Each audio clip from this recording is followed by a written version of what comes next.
well during this time. Students, as you know that currently COVID-19 is back. You have to be very secure. You have to follow each and every protocols of the COVID-19. So students, stay safe and stay healthy. With this, let me introduce myself. I am your computer science teacher, Viren, and I am here to give you the most important lecture based on Python. Students, as you know that we have finished the chapter number 6 review Python in your class. Now it's time to move forward and we are going to run a new chapter. The name of the chapter is More on Python. And today we are going to take just the introduction and few more topics related to this chapter. Students, as you know that in the previous chapter you have learned many things. You have learned about conditional statement, you have learned about comments, you have learned about many more topics. As far as concerned about the Python, I think now you are capable of doing the programming with the help of that basics. You are having your mobile, you are having your laptop, and you are having your desktop, each and everything you have. Just try to give more time on the Python. जितना आप practice करेंगे उतना ही आपके लिए फायदा होगा. Right now I am only emphasizing on you to do lots of practice on the Python. चलिए students, बहुत ज्यादा समय ना लेते हुए now it's time to welcome you all. I just want to give you a warm welcome on my YouTube channel. So जैसा कि आप जानते हैं कि अब इस समय हम लोग न्यू चैप्टर की तरफ आगे बढ़ रहे हैं और आप सभी का मेरे इस YouTube चैनल पर बहुत बहुत स्वागत है. Students, currently we are having some introduction part of this chapter. Students, जैसा कि आप सबको याद होगा कि अगर हम इटरेशन की बात करें तो इटरेशन ये जो शब्द है ये बिल्कुल नया है आपके लिए. मैंने क्या बोला आपके लिए? इटरेशन. मैंने ये शब्द आपसे बोला इटरेशन. इटरेशन मतलब क्या होता है? रिपीटिशन. इसका जो मतलब है अगर हम देखें सिंपल भाषा में इसको हम बोलते हैं रिपीटिशन. रिपीटिशन. सो स्टूडेंट्स, जैसे कि आप जानते हैं कि मैं अगर आपसे कहूं कि just go to the stadium and make a 5 rounds of the day, so what will be the first step? Right now I am giving the example for the iteration, so I am considering the example for the real life. The real life example ले रहा हूँ. जैसा कि आप सबको पता है कि अगर मैं आपसे कहूँ कि आप 5 राउंड लगा के आइए एक फील्ड का, so first step you have to follow here that you have to fix the starting point. Okay, once it is fixed, then you will take a proper round, and once you reach to the starting point again, then one round will be completed. In the same way you will proceed further till 4 more rounds, and once the 4 round is completed, it means that your task is completed. आपने इस example से सीखा क्या?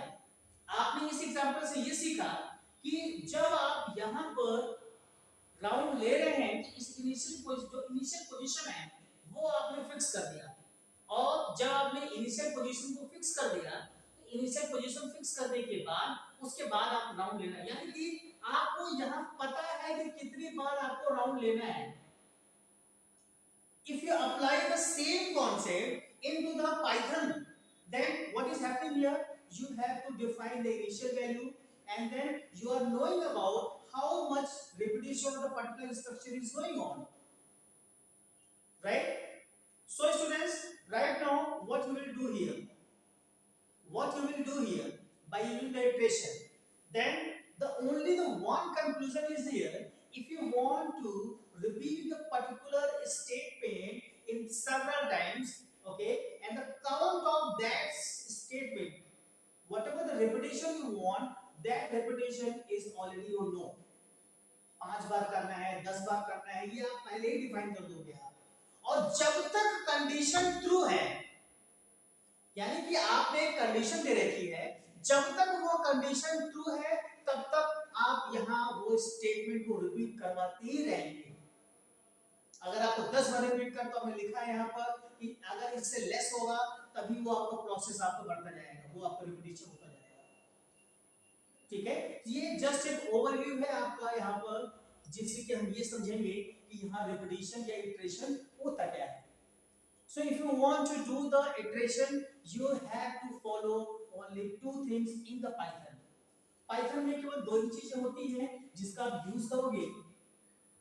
सबसे पहले एक आप use करोगे यहाँ पर for loop, और दूसरा यूज करेंगे आप while loop।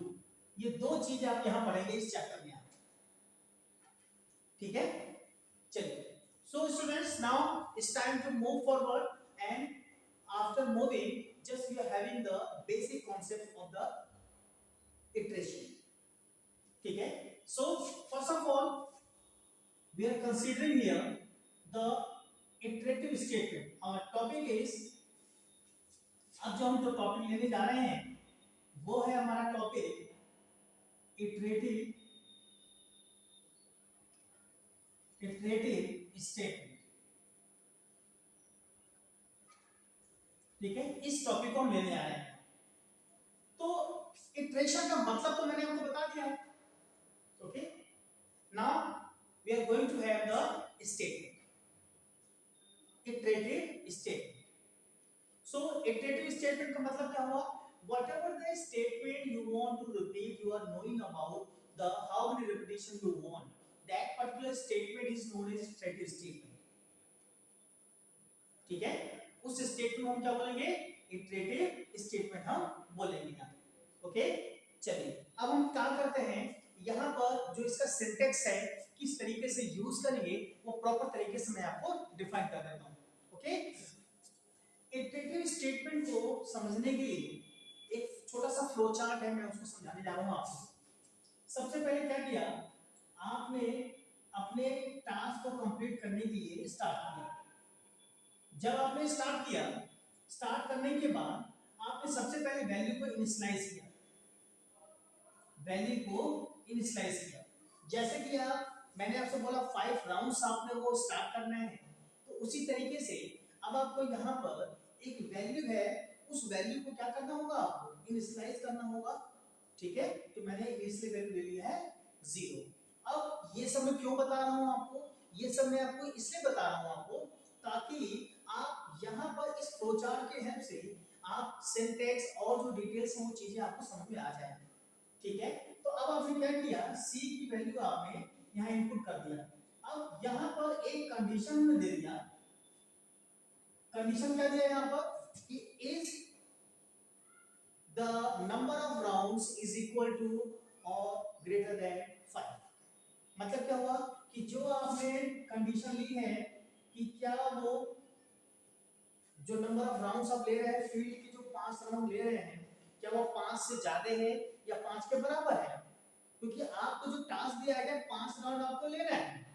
तो अगर आपने 5 राउंड ले लिया, अगर आपने 5 राउंड ले लिया तब तो आप क्या करेंगे? स्टॉप कर जाएंगे, और नहीं तो आप इसको रिपीट करते जाएंगे, नहीं तो इसको आप रिपीट करते जाएंगे।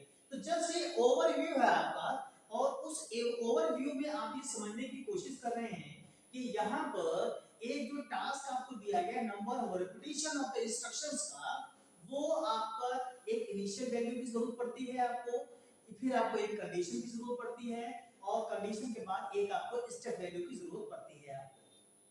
ठीक है, तो यहाँ पर ओवरऑल आपने समझा, यहाँ पर क्या समझा आपने कि the statement which are repeatedly repeated until and unless the condition is true, and if the condition is getting false, then you are executing terminated. तो मैंने आपको समझाया क्या है यहाँ पर, मैंने आपको ये समझाया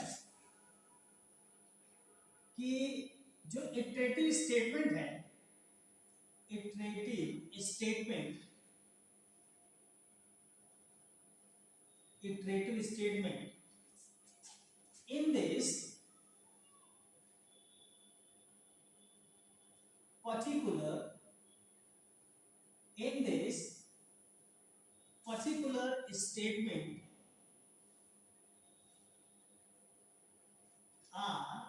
are repeated until the condition is true. Otherwise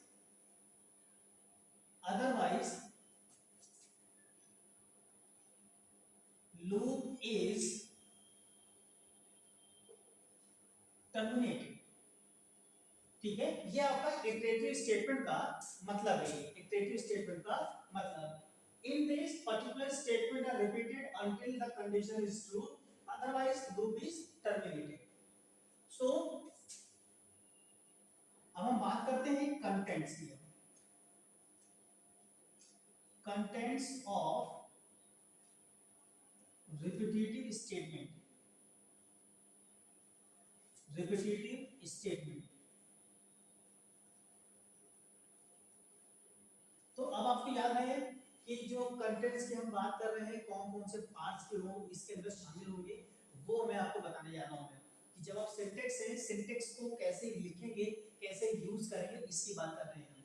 so students, in the content of repetitive statement you are having number 1 initial value, second test condition, third step value। Third आपका हो गया स्टेप वैल्यू। तो अब आपको यहाँ पर ये चीज याद होना चाहिए कि जब हम इनिशियल वैल्यू की बात कर रहे हैं, तो जैसे मैंने आपको बताया फील्ड के चारों तरफ आपको दौड़ना है, तो इनिशियल पॉइंट आपने फिक्स कर लिया। ठीक उसी तरीके से यहाँ पर अगर आपको लूपिंग इस्तेमाल करना है, लूपिंग, ठीक है, तो आपको उसके लिए इनिशियल वैल्यू यूज करना पड़ेगा। अब मैं यहाँ पर 3 नाम मैंने बताया आपको।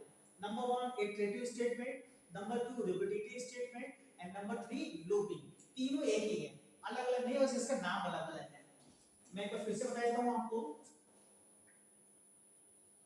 एक बार मैं आपको और बता देता हूँ। मैं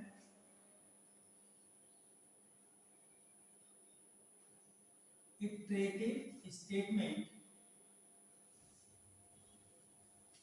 ठीक है, और रिपीटेटिव स्टेटमेंट और लूपिंग, ये तीनों एक ही है, अलग अलग नहीं है, तीनों एक ही है। ठीक है, इसके लिए बिल्कुल परेशान मत होइए आप। ठीक है, अच्छा, अब हम जो बात करेंगे यहाँ पर कि इनिशियल वैल्यू टेस्ट कंडीशन, इसको हम सिंटेक्स में कैसे यूज करेंगे हम। ठीक है, सिंटेक्स में कैसे यूज करेंगे आप। ठीक है, तो चलिए देखिए, सिंटेक्स में सबसे जरूरी जो आपके लिए होगा, सिंटेक्स में पहले आपको लिखना होगा यहाँ पर फॉर एक कीवर्ड है, और इस फॉर कीवर्ड में एक आपको लिखना होगा यहाँ पर कंट्रोल वेरिएबल, या आप सीधे सिंपली कहिए वेरिएबल, कंट्रोल वेरिएबल लिखना होगा। फिर आपको लिखना होगा इन के बाद यहाँ पर जो भी सीक्वेंस है, और यहाँ पर स्टेटमेंट्स लिखने होंगे, स्टेटमेंट्स टू बी रिपीटेड। अब यहाँ पर जो कंडीशन लिखने का तरीका है, वो कंडीशन लिखने का तरीका दूसरा होता है। ठीक है, कंट्रोल वेरिएबल, और यहाँ पे हमने लिख दिया सीक्वेंस, और उसके बाद स्टेटमेंट टू बी रिपीटेड। अगर मैं इसका एग्जांपल कहूँ, तब एग्जांपल मैंने लिखा फॉर को ध्यान रहे स्मॉल लेटर में आप लिखिएगा। फॉर मैंने लिखा है ए इन क्या है, मेंबरशिप ऑपरेटर बोलते हैं हम इसके बारे में अभी कुछ देर में जानेंगे। हम इनको हम बोलते हैं मेंबरशिप ऑपरेटर। फिर इसके बाद यहाँ पर सीक्वेंस की जो बात हो रही है, तो मैं सीक्वेंस किस तरीके से लिखेंगे ये मैं आपको बताने जा रहा हूँ। आपको सीक्वेंस को किस तरीके से लिखेंगे, सीक्वेंस को जैसे मैंने लिखा है यहाँ पर एक लिस्ट लिखा 2 4 6 8 2 4 6 8, ठीक है, ये एक सीक्वेंस है। अब इस सीक्वेंस को आप इस तरीके से लिखेंगे। फिर इसके बाद यहाँ लिख दिया मैंने प्रिंट और यहाँ लिख दिया मैंने ए। ये जस्ट एक एग्जांपल है, इसकी जो डिटेल्स हैं हम अपने जब प्रैक्टिकल डेमोंस्ट्रेशन करेंगे तो हम उसको समझेंगे, ठीक है। और इसके अलावा एक चीज और, ये जितनी भी चीजें अब आप जो कोडिंग करेंगे वो आप करेंगे स्क्रिप्ट मोड में ही करेंगे आप, ठीक है। You are going to do the coding in the script mode, ठीक है। अच्छा, इसके अलावा एक और सिंटेक्स है वो भी आप देख लीजिए। पहले हमने लिखा फॉर के बाद एक वेरिएबल लिखेंगे हम जिसको हम कंट्रोल वेरिएबल कहेंगे, कंट्रोल वेरिएबल। फिर इसके बाद इन ऑपरेटर, फिर यहां लिखा हमने रेंज एक फंक्शन का नाम है, रेंज एक फंक्शन का नाम है, ठीक है। फिर यहां पर हमने लिख दिया रेंज के बाद यहां पर हमने लिखा statement to be repeated, statement to be repeated, statement to be repeated. तो ये जो आपने देखा है यहाँ पर ये दो सिंटेक्स है, यानी कि रिक्वायरमेंट के हिसाब से आप अलग अलग सिंटेक्स आप यूज कर सकते हैं। यहाँ रिक्वायरमेंट के हिसाब से अलग अलग सिंटेक्स आप यूज कर सकते हैं, ठीक है। So students, right now this is the syntax. और इस समय जो हम टॉपिक देख रहे हैं इटरेटिव स्टेटमेंट, इटरेटिव स्टेटमेंट का मतलब ये हुआ जो भी आपकी स्टेटमेंट्स हैं वो बार-बार रिपीट हो रही है जब तक कि कंडीशन ट्रू हो रही है। And once the condition becomes false, the loop is getting terminated, right? And if you want to use the particular looping statement, then this is the syntax. As I have already told you, the iterative statement is of two types. Number one, for, and number two, while. Okay, right now this is the syntax for loop. This is the syntax for loop. यहाँ पे जो हम समझने की कोशिश कर रहे हैं वो हम समझने की कोशिश कर रहे हैं for loop के बारे में। ये उसी का सिंटेक्स है ये।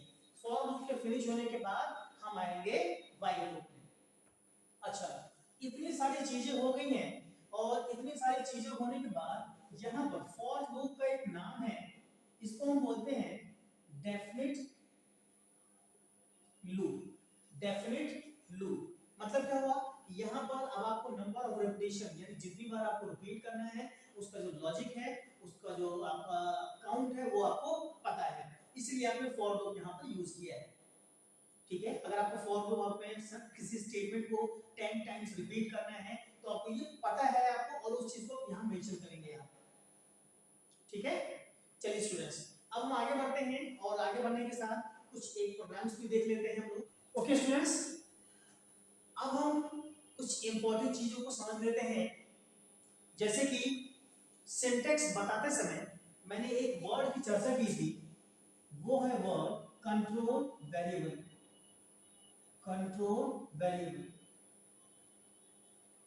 So first of all, we are going to understand about control variable. Then after, we are taking one more thing. I have mentioned in the syntax here, range function. Range को भी हमने use किया था, ठीक है। अब सबसे पहले देखते हैं कंट्रोल वेरिएबल। कंट्रोल वेरिएबल का मतलब क्या हुआ, एक ऐसा वेरिएबल जिसमें कि हमने इनिशियल वैल्यू को स्टोर कर दिया है। The variable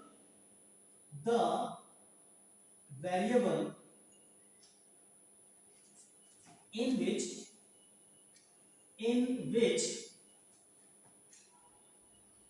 values are assigned.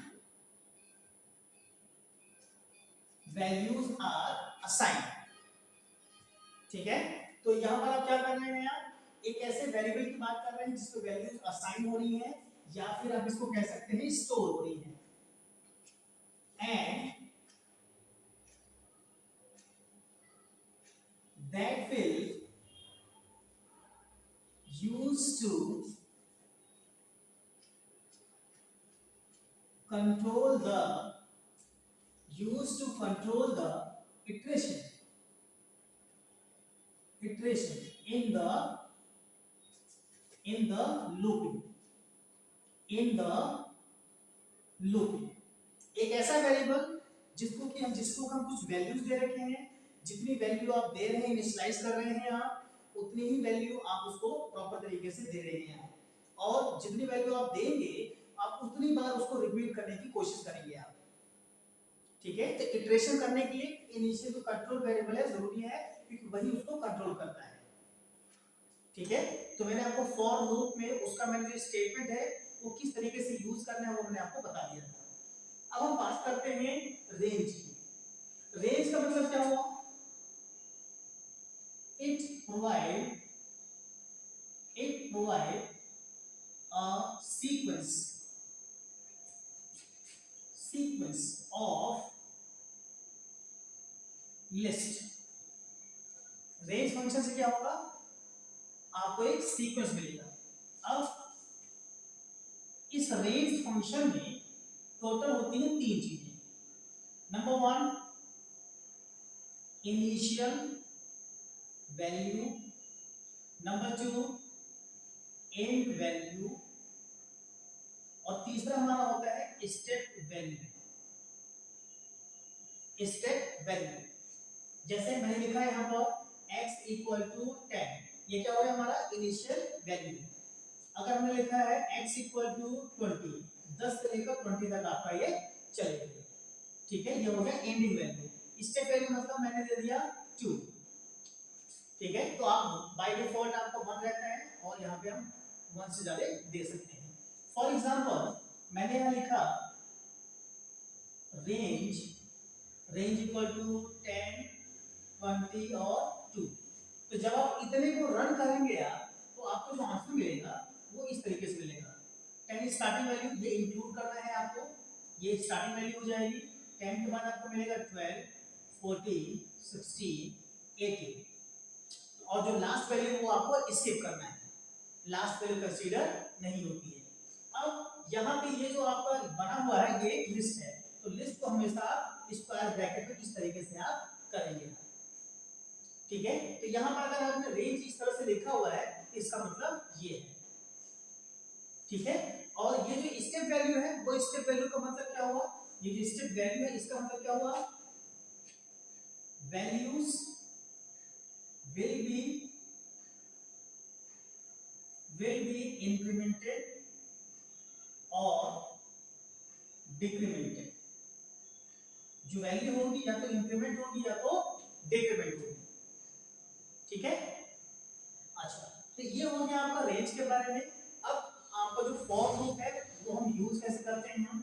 जब हम फॉर लूप लिखते हैं, फॉर के बाद एक हम लिखते हैं यहाँ पर कंट्रोल वेरिएबल, जैसे ए लिख दिया हमने।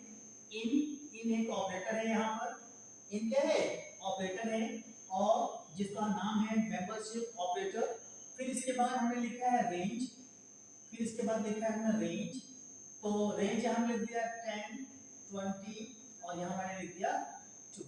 फिर इसके बाद जो कुछ भी आप प्रिंट करना चाहें, जैसे मैंने लिखा प्रिंट ए, तो जब आप इतने को रन करेंगे तो आपको जो आउटपुट मिलेगा, जब आप इतने को रन करेंगे जो आउटपुट मिलेगा वो मिलेगा 10, 12, 14, 16, 18, ये आपको मिल जाएगा, आउटपुट मिल जाएगा। ठीक है, सो उम्मीद करता हूँ यहाँ तक आपको समझ में आ गया होगा। अब जो एक चीज और आपको जो समझना है, ठीक है, वो है आपका यहाँ पर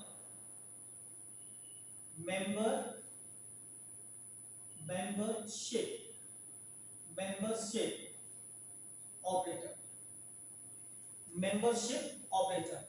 सो जो मेंबरशिप ऑपरेटर है वो क्या चीज है? मेंबरशिप ऑपरेटर यहाँ पर टोटल आपके 2 तरीके का है। फर्स्ट है हमारा इन और दूसरा हमारा है नॉट इन। मतलब क्या हुआ कि आप इस फंक्शन से ये समझाने की कोशिश कर रहे हैं कि value is become existed in the list और not. if you want to search out any particular number in the list, then you can use the in operator. In operator gives the definition that whether the number is existed or not, whether particular element existed or not. इस तरह से एक छोटा सा example देखते हैं यहाँ पर. सपोज करिए मैंने लिखा है यहाँ प्रिंट, मैंने यहाँ लिखा प्रिंट, प्रिंट के बाद लिखा 10, 10 के बाद मैंने लगा दिया इन ऑपरेटर, और यहाँ पर मैंने एक ले लिया, मैंने लिस्ट ले लिया 10, 20, 30 और यहाँ मैंने इसको बंद कर दिया. जैसे ही इसको आप रन करेंगे आपको यहाँ मिल जाएगा आंसर 2, क्योंकि 10 जिसको आप सर्च कर रहे हैं वो इस लिस्ट में है. अगर नहीं होगा तो यहाँ आ जाएगा फॉल्स. ठीक है. और अगर मैंने यहाँ लिख दिया, मैंने नॉट इन लिख दिया मैंने, तब नॉट इन कि अगर ये एलिमेंट नहीं है, अगर ये एलिमेंट नहीं है then you will get true. तो यहाँ देखिए ये एलिमेंट तो है, इसलिए यहाँ पर इसका आंसर क्या आ जाएगा, फॉल्स आएगा. और अगर मैंने यहाँ लिख दिया 11 नॉट इन दिस लिस्ट, इसका मतलब हो जाएगा ट्रू. इसका मतलब क्या हो जाएगा, ट्रू. इसका मतलब हो जाएगा ट्रू. ठीक है. तो ये जो आपने देखा है यहाँ पर, ये था आपका मेंबरशिप ऑपरेटर. और मैंने आपको रेंज फंक्शन के बारे में भी आपको बता दिया है. यहाँ पर range function is nothing but it's one kind of sequence. ठीक है. और अगर हम बात करते हैं यहाँ पर जो हमारा दूसरा लूप है, दूसरा लूप क्या था हमारा, व्हाइल लूप. दूसरा लूप हमारा था व्हाइल लूप. तो व्हाइल लूप क्या है, व्हाइल लूप में भी आपका सेम प्रोसेस है आपका. इसमें भी आपकी इनिशियल वैल्यू होती है, टेस्ट कंडीशन होती है, टेस्ट कंडीशन के अलावा जो स्टेटमेंट रिपीट करना चाहते हैं वो भी है आपका. ठीक है. फाइनल वैल्यू भी आपकी रहेगी, जो इंक्रीमेंट करने स्टेप वैल्यू वो भी आपका रहेगा यहाँ पर. ठीक है. सब कुछ वही है. तो सिंटैक्स में तो आपका ये करेंगे क्या यहाँ पर, तो अगर आपको ये नहीं पता है कि कितनी बार आपको स्टेटमेंट रिपीट करवाना है, तब आप यहाँ पर व्हाइल लूप यूज कर सकते हैं. अगर आपको नहीं पता है कि कितनी बार आपको स्टेटमेंट को रिपीट करवाना है, then you can use the while loop. You can write here if you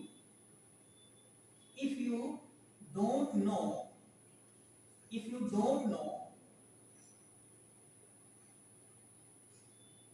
how many times you want the repetition of statement,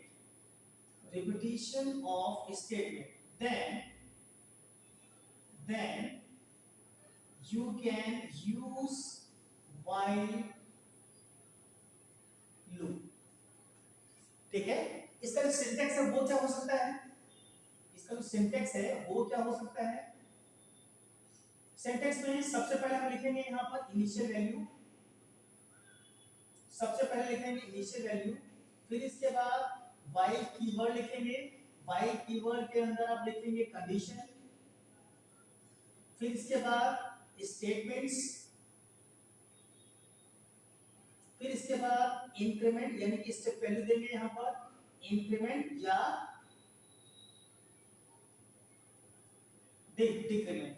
सबसे पहले क्या किया आपने, इनिशियल वैल्यू बताया, व्हाइल शब्द का इस्तेमाल किया, ब्रैकेट आपने यहाँ पर आपने कंडीशन लिखा, फिर इसके बाद स्टेटमेंट, और यहाँ पर आपने लिखा इंक्रीमेंट या डिक्रीमेंट. अब students, it's time to finish up this video, and before ending the video I just want to give you the most important thing here. most important क्या है कि जब आप फॉर लूप आप यहाँ लिखेंगे तो इस स्टेटमेंट को टर्मिनेट करने के लिए कोलन जरूर लगाएंगे, आप कोलन जरूर लगाएंगे. इसी के साथ व्हाइल के साथ यहाँ पर भी आप यहाँ कोलन लगा देंगे आप टर्मिनेट करने के लिए. ठीक है. कोलन मत भूलिएगा. ठीक है. अच्छा, इसके अलावा जैसे आपको याद होगा कि जब आप इफ स्टेटमेंट यूज करते थे आप, यानी जब कंडीशनल स्टेटमेंट पढ़ते थे, तो कंडीशनल स्टेटमेंट में आप यहाँ पर क्या करते थे, आप एल्स लगाते थे, एल्स के बाद भी कोलन लगाते थे, इफ लिखते तो उसके बाद भी कोलन लगाते थे. तो आपको फॉर लूप और जो व्हाइल लूप है दोनों में आपको यहाँ पर कोलन लगाने ही लगाना है. ठीक है students. So students, now it's time to finish up this video. and I hope you have enjoyed here. And if you have any kind of doubt, any kind of query, definitely you can get in touch with me. But students, don't forget to subscribe my channel if you still not subscribe. And आप अपना जो comments हैं वो भी आप दे सकते हैं यहाँ। वीडियो आपको कैसा लगा, आप अपनी प्रॉब्लम्स को भी शेयर कर सकते हैं कमेंट्स के जरिए या व्हाट्सएप के जरिए। So students, now it's time to finish off. Thank you so much for watching this video. Keep watching the other videos for your previous topics. ठीक है, आप मेरे पुराने वीडियोस को भी देख सकते हैं अपने प्रीवियस टॉपिक्स को समझने के लिए। ठीक है, उसमें आपको बहुत सारे वीडियोस आपको मिल जाएंगे जो अलग अलग टॉपिक से रिलेटेड है। So one more time, thank you so much for watching this video.